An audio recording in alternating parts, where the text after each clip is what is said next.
সাকিব চঞ্চলের অভিনয়ে নতুন মাত্রা, ভিন্ন বার্তা দিচ্ছে তুফানের টিজার। যেন ধেয়ে আসছে তুফান। 1 মিনিট 21 সেকেন্ডের একটি টিজারেই যেন আভাস দিচ্ছে বাংলা সিনেমার ইতিহাসের সব রেকর্ড ভেঙে লণ্ডভণ্ড করে দেবে বছরের সবচেয়ে আলোচিত সিনেমা তুফান।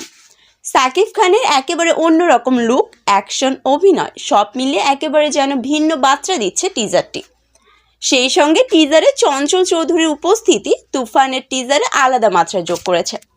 মঙ্গলবার বিকেলে আলফায় চরকি SVS এর অফিসিয়াল সোশ্যাল মিডিয়া পেজ থেকে প্রকাশ করা হয় টিজারটি। সিনেমাটির ঘোষণার পর থেকে দর্শকের মধ্যে অন্যরকম এক চাঞ্চল্যের সৃষ্টি হয়। টিজার প্রকাশের পর সত্যিই যেন বাংলার আকাশের তুফান তৈরি হয়েছে। টিজারের নিচে নানা প্রশংসাসূচক মন্তব্য করেছে দর্শকেরা।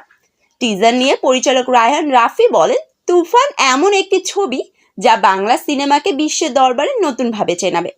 অনেক সিনেমা ইন্ডাস্ট্রিকে পরিবর্তন করে, তুফান তেমনই একটা সিনেমা হতে যাচ্ছে। বাংলা সিনেমার সীমারেখা অনেক বাড়িয়ে দেবে। বলা যায় তুফান আমার জীবনে একটা ড্রিম প্রজেক্ট। সেই সঙ্গে সাকিব ভাইকে এই সিনেমায় পাওয়াটাও আশীর্বাদ। তুফান যেন চলতি বছরের সবচেয়ে ব্যবসা সুলভ সিনেমা হবে তা নিয়ে বেশ নিশ্চিত প্রযোজনা প্রতিষ্ঠানগুলো। এ ব্যাপারে 3 প্রযোজনা প্রতিষ্ঠানের মন্তব্য প্রায় একই।